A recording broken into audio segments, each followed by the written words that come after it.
ఇక తెలంగాణ రాష్ట్ర వ్యాప్తంగా వివాదం మనందరికీ తెలిసిందే. విలీనం కాదు, పొత్తు కూడా ఉండదు. బీజేపీపై పార్టీలో అసలు చర్చ జరగలేదు. ఆరోపణలను పట్టించుకోవాల్సిన పని లేదు. మళ్ళీ బీఆర్ఎస్ అధికారంలోకి వస్తుంది, కేసీఆర్ ముఖ్యమంత్రి అవుతారు, చంద్రబాబు మాటలకు గ్లోబల్స్ సిగ్గుపడేలా ఉంది అంటూ కూడా జగదీష్ రెడ్డికి సంబంధించి చెప్పింది. నేను చాలా సందర్భాలలో చెప్పినా, ఇప్పటికీ చెప్తున్నా.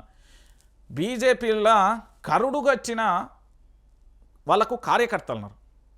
ఏదన్నా మీటింగ్ పెడితే వాళ్ళకి బిర్యానీ పొట్లాలు ఇవ్వాల్సిన అవసరం లేదు, మందు బాటిల్ ఇవ్వాల్సిన అవసరం లేదు, ఏది అవసరం లేదు. వాళ్ళ సర్ది వాళ్ళే తెచ్చుకుంటారు, వాళ్ళ పైసలతో వాళ్ళే ఛార్జీలు పెట్టుకొని మీటింగ్ల దగ్గరికి వస్తారు. వాళ్ళు ఎంత అద్భుతమైన సనాతన హిందూ ధర్మాన్ని కాపాడే వాళ్ళు చాలామంది ఉన్నారు బీజేపీలో, మంచోళ్ళు ఉన్నారు. ఆ కార్యకర్తలకు సంబంధించి ఉన్నప్పటికీ కూడా ఇక్కడ విషయం ఏంటంటే, వాళ్ళ నాయకులు ఉన్నారు చూడు, అంత చిల్లర వల్లరగాళ్ళే ఉన్నారు.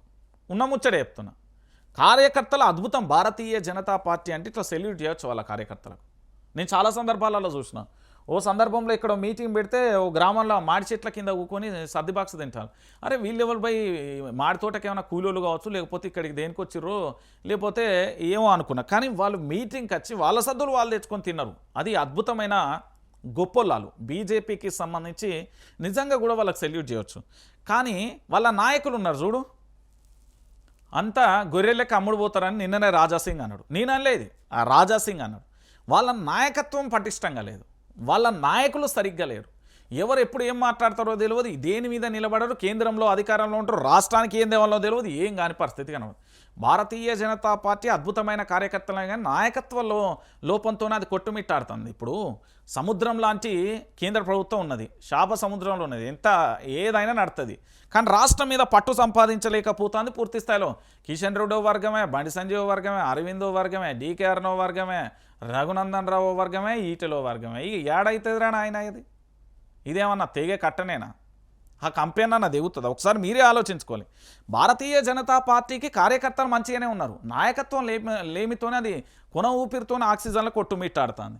సో బీజేపీతోని బీఆర్ఎస్ విలీనం అనేది ఉండదండి. ఎప్పుడైనా గుర్తుపెట్టుకోరు, ప్రాంతీయ పార్టీని తొక్కడానికి ప్రధానంగా ముద్రేసేది ఏంటంటే, పలానా టీఆర్ఎస్ పార్టీ కాంగ్రెస్లో విలీనం అవుతుంది, లేకపోతే బీజేపీలో విలీనం. ఇది ఒక ఆయుధం. ఎందుకంటే మీరు తమిళనాడుకు సంబంధించిన ద్రవిడ పార్టీని చూడండి, స్టాలిన్ ఆధ్వర్యంలో. దాంతోపాటు వివిధ రాష్ట్రాలకు సంబంధించిన ప్రాంతీయ పార్టీలను మీరు చాలా స్పష్టంగా చూడండి.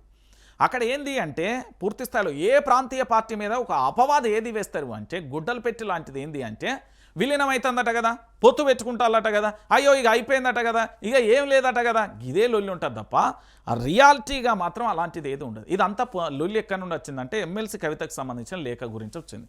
సరే, దాని గురించి కూడా ఒకసారి మనం చర్చిద్దాం. ఇగో